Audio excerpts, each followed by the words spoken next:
All right, buckle up. I'm about to poke a very large, very caffeinated bear. And if this episode gets shared into your parent group, just know I didn't start this fight. I'm just narrating it. Cool? Cool. Welcome back to SoundstageEDU, the podcast where we talk about the culture, the community, and sometimes the chaos of marching band season. And today, we're going there. Because for the last few weeks, every parent group has been on fire. And by parent group, I mean the ones we're seeing on social media. And this is kind of specific to America. This is kind of an American thing. These marching band contests. I mean, they've gone absolutely bonkers. And not because of the kids, not because of the staff, but because of parents behaving poorly at competitions and then taking all that bad behavior onto Facebook like it's the Hunger Games Booster Edition. So we need to talk about adulting in the stands. Look, I love y'all, okay? I love band parents. I am one. But some of you have been out here acting like the 50-yard line is the OK Corral. Or you don't have to throw hands and elbows climbing the bleachers.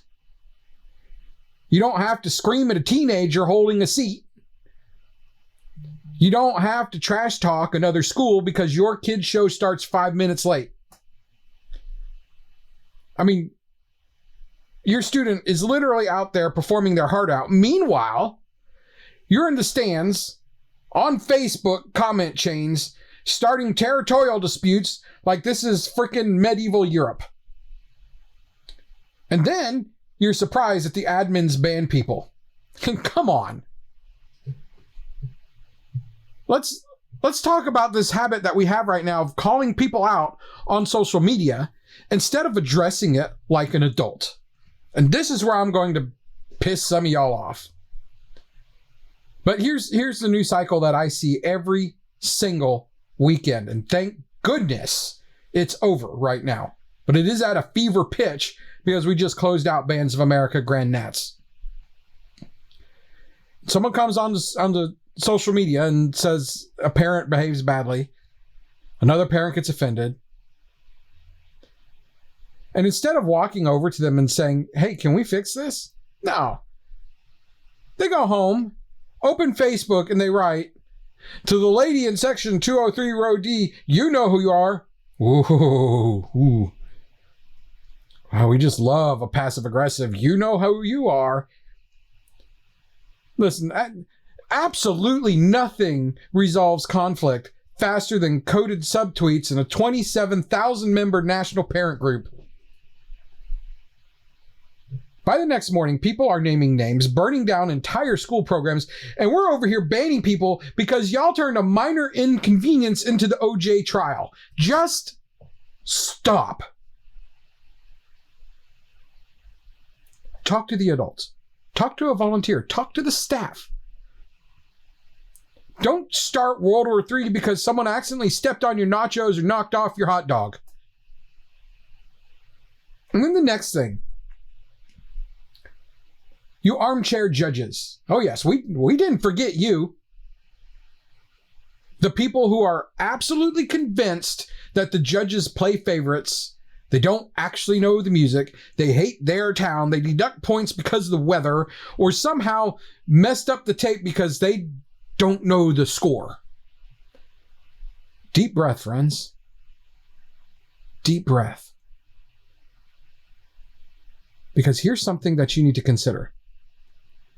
Music theory is music theory. You don't need the score to know a wrong note. You don't need the score to know when the kid next to your kid is 3 cents flat and 8 beats late. You don't need the score to know that the trumpets missed an entrance, the clarinets cracked the feature, or the mellophones were pointed directly into the void instead of the box. We are literally standing 10 feet from your student when we judge. We hear everything. We hear things the audience will never hear. Things the staff may not even hear from the box. And yet, here come the Facebook warriors. The judges don't know what they're talking about. They're playing favorites. They must not have heard the amazing score my baby played. Listen, if your kid played it right, amazing. I love that. That's the goal. But if they didn't, we heard it. And if your student was incredible and your score didn't reflect it, welcome to subjective art. Marching band is judged like figure skating. It's not a 40-yard dash. Nobody wins because they cross the finish line faster than some others. You know what I mean? But the judges do know what they're doing. They do know the activity, and they do want your kids to succeed. Look, this isn't about bad parents or bad judges. This, like everything else we talk about on this podcast, is about a culture gap. Kids are learning discipline, teamwork, musicianship, emotional maturity. But some of the adults out there are modeling the exact opposite. The activity can survive mediocre scores. It can survive bad run-throughs. But it absolutely cannot survive toxic adults. And if that sentence stings, it's probably for you.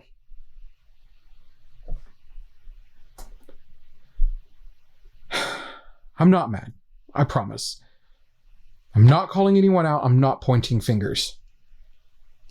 I'm just saying that we can do better. Your kids deserve for this activity to stay safe, supportive, and sane. And so do you parents. You deserve this activity to be safe, supportive, and sane. And if you're frustrated, cool. That's what the SoundstageEDU Parent and Booster Support Group is literally for. Come talk it out with adults who care about the activity and want to build better cultures and not start comment wars. If you want deeper dives into competition behavior protocols, how judging actually works, how to build better booster cultures, or how to talk to adults without lighting Facebook on fire, then those are going to be found in the SoundstageEDU Insiders episodes. They're raw, they're honest, and they go way deeper than I can here. And hey, if you're listening on Spotify, hit follow. Not just play. It helps amplify these conversations and get them into the programs that need them. Also, go to our website, SoundstageEDU.com, fill out the interest form if your program is drowning in cultural issues and needs the roadmap to rebuild from the inside out. Listen, advocacy. Y'all got me fired up and I can't even talk straight. But here's the deal. Advocacy isn't always soft. Sometimes you gotta poke the bear, because sometimes the bear needs poking. So until I see you again, be good to one another. I'm gonna go record a very similar episode about this for the Insiders. It's going to be a little more fiery, a little more uncensored. But we'll see you next time. Remember, let's raise the bar together.